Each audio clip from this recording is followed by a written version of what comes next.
আগেই বলে রাখি এই ভিডিওটি কিন্তু বেশ কয়েকদিন আগের, তো মাঝখানে আর কোনো দিন আপলোড দেওয়া হয়নি। তো আজকে ভাবলাম শেয়ার করে দিই, যেহেতু মেয়ের ছুটি চলছে তো সেই জন্য। তো প্রথমে আমি যেটা করলাম, কিছুটা পরিমাণ সুজি নিলাম এবং তার মধ্যে কিছুটা 2-3 চামচ মতো চিনি দিলাম এবং কিছুটা জল দিয়ে এটা আমি একটু মেখে প্রায় আধা ঘন্টার মতো রেখে দেবো। আধা ঘন্টা 1 ঘন্টা, বা কেউ চাইলে আগের দিন রাত্রেও ভিজিয়ে ফ্রিজে রেখে দিতে পারে। তো এটাকে রেখে দেবো কিছুক্ষণের জন্য। তারপরে আধ ঘন্টা পর ফিরে এসে এর মধ্যে আমি যেটা করব, কিছুটা পরিমাণ আটা মিক্স করব।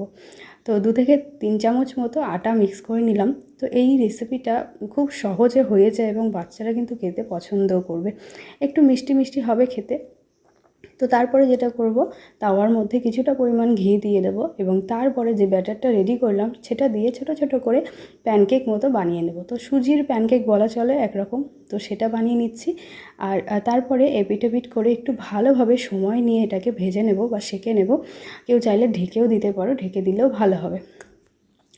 তো এটা হয়ে যাওয়ার পর তারপরে আমি যেটা করব, এটার মধ্যে আমি আরও কিছু অ্যাড করব, তো সেটা দেখতে থাকো। তো দেখো, 3টে আমি প্যানকেক মতো বানিয়েছি এবং একটু বড় শেপেরই করেছি। কেউ যদি চায় একটু ছোট ছোট করেও করা যেতে পারে। এবং এর মধ্যে আমি যেটা করলাম, চকলেট সস দিয়ে দিলাম কিছুটা পরিমাণ। চকলেট সসের জায়গায় এখানে জ্যাম দেওয়া যেতে পারে অথবা মধু দেওয়া যেতে পারে। তো এরপরে এটাকে স্প্রেড করে দেবো পুরোটায় এবং আরও একটা এই প্যানকেক দিয়ে এটাকে ঢেকে দেবো। তারপরে এটাকে ছোট ছোট করে আমি কেটে নেব। তো তারপরে আমি এটাকে ছোট ছোট করে কেটে নিলাম এবং এরপরে এটাকে দিয়ে দিলাম বাচ্চার টিফিন বক্সে। তো এটা কিন্তু খেতে বেশ ভালো লাগে, মিষ্টি মিষ্টি খেতে লাগে এবং যেহেতু চকলেট সিরাপ দেওয়া আছে, তো বাচ্চারা কিন্তু খুব সহজে এটা খেতে পারবে এবং এটা টেস্টিও এবং হেলদিও।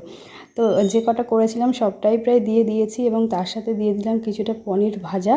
তো পনিরটা হালকা করে একটু ভেজে দিয়েছি, তারপরে দিয়ে দিলাম একটা চকলেট।